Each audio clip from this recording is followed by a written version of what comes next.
乌军再袭克里米亚，又有3套俄防空系统被摧毁，俄军亏麻了，不得不进行转移。俄军动用导弹、无人机等武器对乌克兰发动大规模空袭，基辅多地受损。在前方战场，乌俄双方以哈尔科夫、阿夫迪夫卡、巴赫穆特为主展开激战，乌军成功收复哈尔科夫北部失地。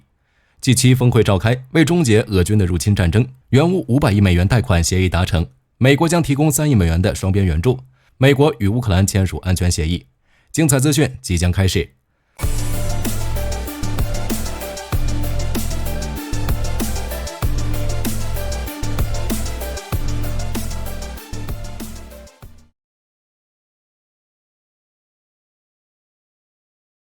乌军的 ATACMS 导弹又来了，本周第2次打击克里米亚俄军的防空系统。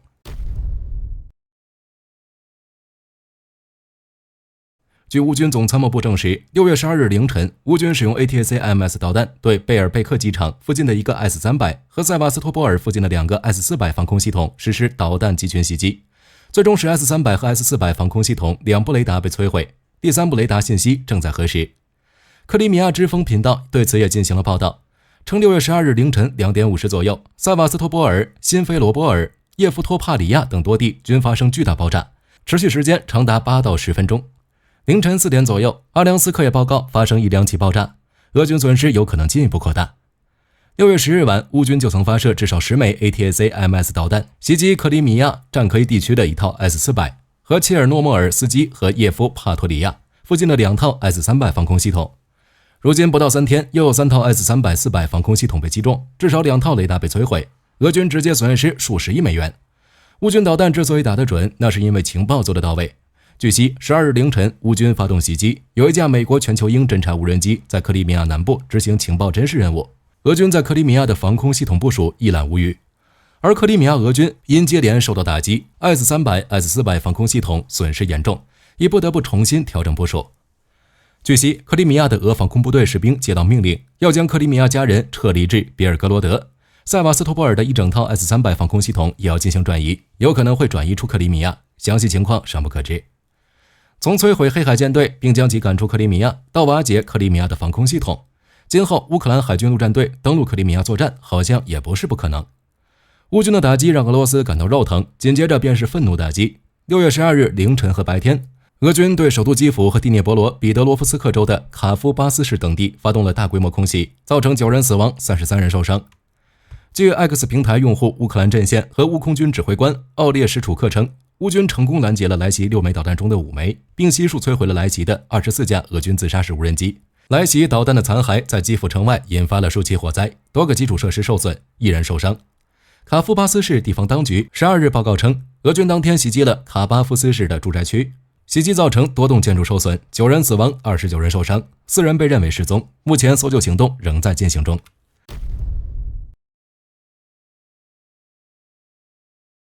在战场前线，据乌参谋部6月12日的总结报告称，截至当日晚7点，乌俄双方进行了89起战斗，尤其是哈尔科夫方向，俄军发动了5次突袭，但均未成功，反倒是乌军趁机收复了哈尔科夫北部阵地。如今在利普奇方向，乌军进入赫里伯克定居点和210号山头，并继续向多个方向推进。在沃夫昌斯克方向，俄军损失进一步增加，乌军正猛烈轰击俄军，如乌第43独立机械化旅的士兵摧毁俄罗斯 BMP 和步兵，又或是乌第14独立团用海马斯火箭炮摧毁了俄军的 BOK-M2 防空系统。乌总司令希尔斯基称，俄军在沃夫昌斯克已陷入困境，正不断从其他方向调集部队补充兵力。而乌军不仅已将乌第153步兵旅调到哈尔科夫，还不断打击俄军在比尔格罗德的弹药库、指挥所、导弹发射基地、维修工厂等目标。等俄军后勤补给出现问题，乌军便能进一步碾压俄军。可以说，俄军本轮在哈尔科夫的攻势已经烂尾，乌军第3突击旅的士兵现在都已经在打扫战场，清理哈尔科夫地区的阵地了。在阿夫迪夫卡方向，俄军继续向西北西部推进。希尔斯基6月12日称，俄军在波克罗夫斯克和库拉霍夫地区部署了8个突击旅，是俄部署突击部队最多的地方。但面对数量如此众多的俄军，乌军一直沉着应对，并不断歼灭敌军。乌空军第47独立化机械旅报告称，他们正在不断努力消灭波克罗夫斯克地区的俄军。值得注意的是，有消息称，俄军曾在这里使用重武器，一度逼近乌军阵地，最后是乌军凭借援助的 M109A6 榴弹炮的精准打击才逼退俄军。在巴赫穆特方向，俄军继续向卡蒂尼夫卡危区发起冲锋，但进展有限，仍未攻破恰索夫亚尔外围地带。乌军第41机械化旅还派出无人机，成功拆除了悬挂在恰索夫亚尔东部运河小区的俄军旗子。在恰索夫亚尔东南方向的伊万尼夫斯克，虽然遭到了俄军的持续轰炸，但目前仍在乌军的控制下，其余战线则并未有太大变化。据乌军发布的数据显示，6月12日，俄军人员损失已经降至1000人以下，合计980人。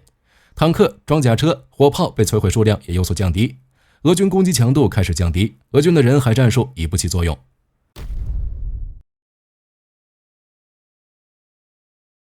七国集团峰会已于6月13日到6月15日在意大利普利亚举行。据法新社援引法国总统办公室一位未透露姓名代表的话称，此前提出的使用俄罗斯央行被冻结的3000亿欧元资产的利息收入帮助基辅，并以此为抵押向乌克兰提供500亿美元贷款的提案，已经得到七国集团领导人的同意，并将在今年年底前实施。七国集团之所以能同意，有一部分原因，霍利军认为是匈牙利这个阻碍被排除。欧盟要制裁俄罗斯是需要欧盟所有成员国同意的。而在6月12日，北约秘书长斯托尔滕贝格会见匈牙利总理欧尔班后，欧尔班就称，如果其他成员国支持北约的决定，匈牙利不会阻止。同时，欧尔班还强调，根据北约秘书长斯托尔滕贝格的保证，匈牙利不必向乌克兰提供资金或派遣任何人员。也就是说，匈牙利要置身事外，既不参与也不组织，要在北约中找平衡。这与欧尔班的长期态度截然相反。要知道，在欧盟中，匈牙利因为多次阻止对乌克兰的援助，对俄罗斯制裁，引发各成员国反对，要求暂停匈牙利的投票资格。如今匈牙利改变态度，无疑对乌克兰十分有利，尤其是在乌克兰入约一事上，或许会迎来转机。至于会发生什么，让我们拭目以待。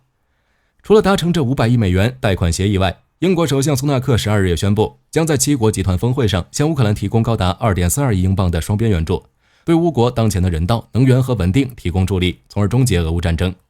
此外，白宫12日也证实，在七国集团峰会期间，美国和乌克兰将签署双边安全合作协议，其好处就是美国将继续帮助乌克兰训练部队10年，同时扩大双方在武器、军事装备的生产合作以及情报交流。据乌克兰总统泽连斯基表示，截至5月底，乌克兰已签署12项安全协议，已获得超230亿美元的军事和财政支持。接下来我们看一下此前击落俄军 A50 飞机的后续。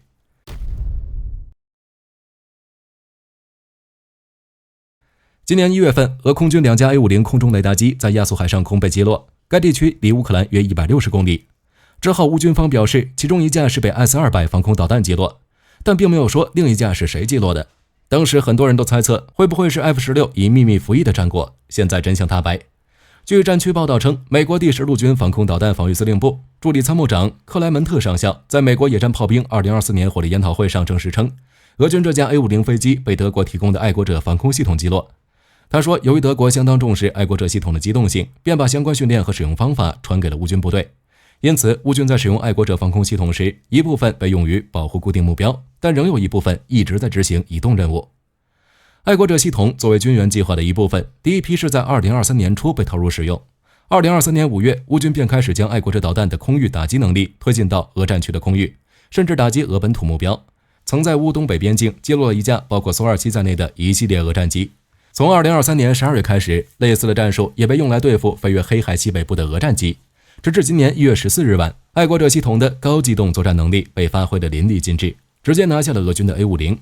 据报道称，当天还有一架222无线电中继机也遭到了乌克兰防空系统的攻击，它的机尾被打成筛子，显然是防空导弹的弹头破片所造成的。虽具体袭击不清楚，很大概率也是爱国者造成的。这2起发生在亚速海西部事件，若真是爱国者所为，那按照克莱门特上校的说法，就是爱国者系统不仅被乌军利用到了极限，而且还大胆地部署在前线附近。可以说，爱国者与 A50 的交战是一场集天时、地利、人和的战斗。同时也反映出乌军针对俄空中预警机的打击，不仅能有效击退俄空中力量，也能削弱其直接发动攻击的能力。要知道，俄预警机队规模虽小，但却是俄军战斗机和轰炸机的眼睛，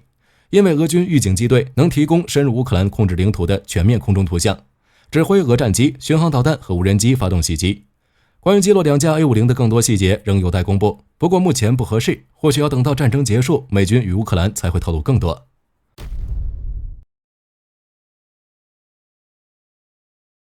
根据相关报道，6月4日，哈利德诺丁发布消息，第一艘马来西亚滨海战斗舰在红土坎海军造船厂建造完成并成功下水，后续将进行设备安装和系统集成，预计在今年晚些时候会进行港口验收测试。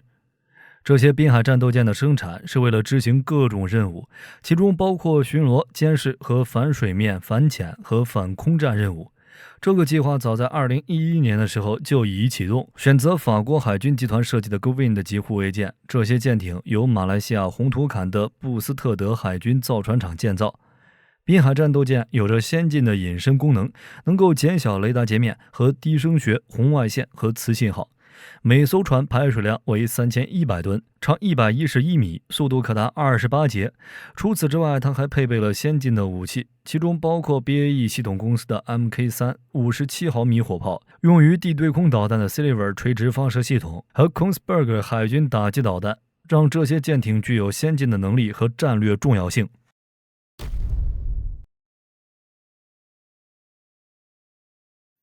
根据相关报道，6月5日，韩国国防部称，在刚举行的演习中，美国的一架 B-1B 轰炸机在韩国进行了联合轰炸演习，这是7年以来首次进行这类部署，是为了应对朝鲜垃圾气球运动以及 GPS 干扰事件，加强对朝鲜的震慑。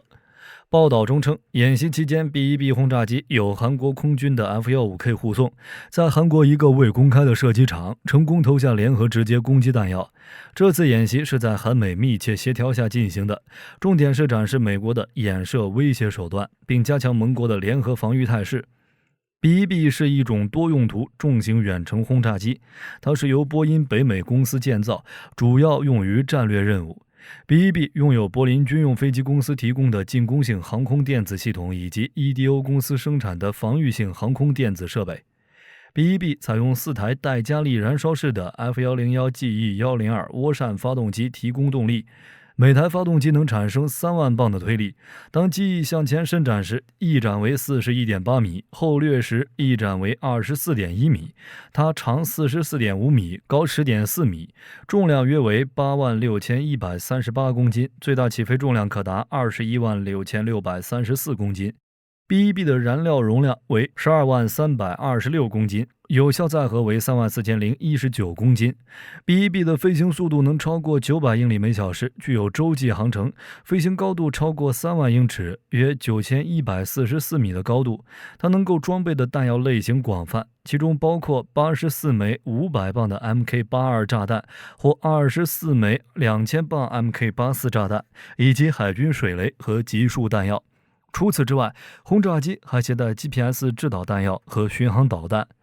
B-1B 于1986年10月投入使用，每架耗资约 3.17 亿美元。目前现役部队库存包括62架飞机，其中2架用于指定测试。B-1B 目前仍是美国战略空中力量的关键要素，因为它能够执行各种远程轰炸任务。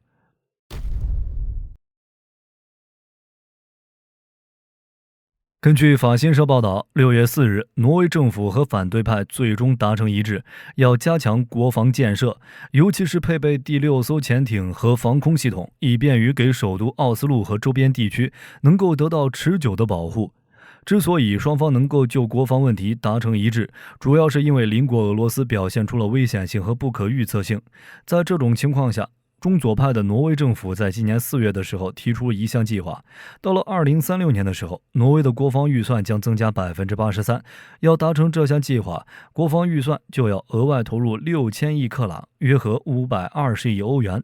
在议会处于少数派地位的政府需要反对派的支持。根据商讨，最终各党派就这一计划达成了共识。根据双方达成的协议，同意添加第6艘潜艇，并在这个基础上建立一套可持久保护奥斯陆地区的防空系统。议会反对派防务事务负责人表示，有6艘潜艇，海军就可以在任何时候都有多艘潜艇在挪威的海域巡逻，这将在很大程度上提升威慑和监视能力。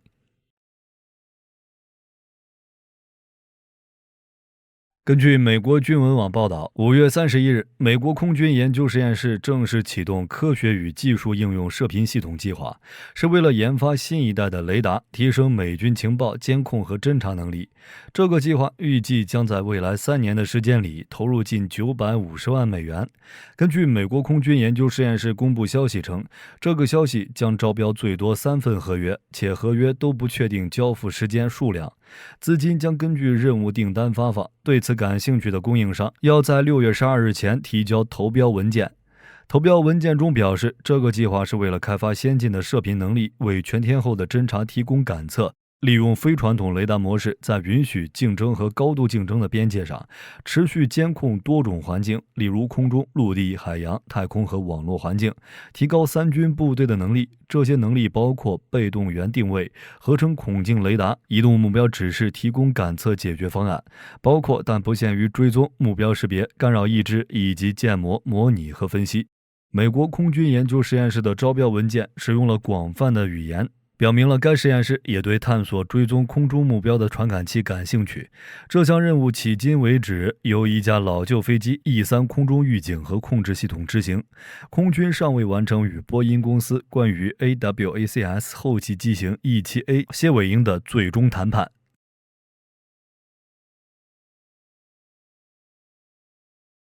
根据美联社报道，6月6日，俄罗斯总统普京对柏林发出警告，称如果乌克兰用德国提供的武器攻击俄罗斯，俄罗斯也会向第三方国家提供远程武器，报复这些对乌克兰攻武的国家。德国的这一做法将彻底破坏俄德关系，同时也标志着德国直接卷入了对俄战争。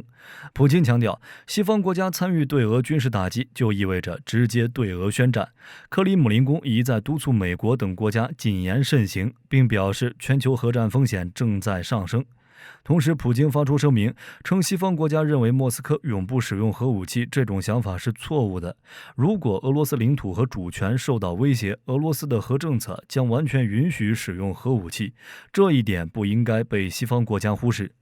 普京发表上述言论之前，德国于5月31日授权对俄罗斯目标有限使用武器，特别是从乌克兰哈尔科夫市附近袭击俄罗斯境内。该市距离俄乌边境仅有20英里。到目前为止，德国已经向乌克兰提供了一系列可以从哈尔科夫有效打击俄罗斯境内目标的武器，包括多个 MAS-2 火箭发射器和弹药。这款武器又被称为德国版的美国 M270 多管火箭系统。